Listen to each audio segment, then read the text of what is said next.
Question 5 from Mate is about the new role of the printed media. Again, you've done your research and you talk about a statement I made about I don't think the press will be killed off by the web, and what will happen to them. Well, I do think that print media will maintain the function of analysis. I think it will become a luxury product. It's interesting to note how newspapers have suffered so much, but magazines for the most part haven't, and if they have suffered, it's been in specific areas where the web has eaten into what they do. So I think, you know, the luxury of having a high resolution object that has in-depth analysis, lovely images, for example, because images, you know, you can't have that same resolution on the web.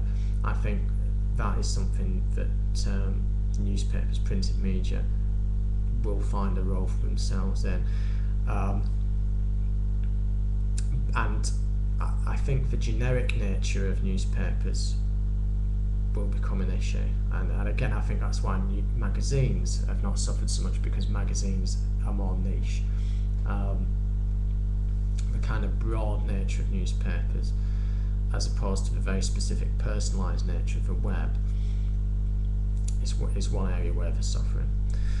So if anyone was to start a printed newspaper today, what would be my recommendations? I would say be niche. I would say be very targeted in what you're reporting on. I think a general newspaper is getting increasingly difficult to maintain economically, really.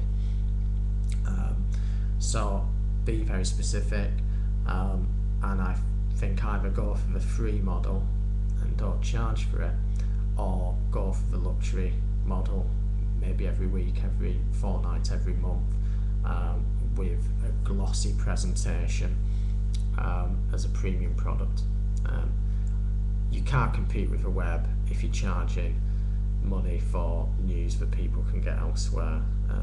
That kind of basic information, you've got to do something different. And basically that's either portability in terms of a free newspaper or quality in terms of glossiness.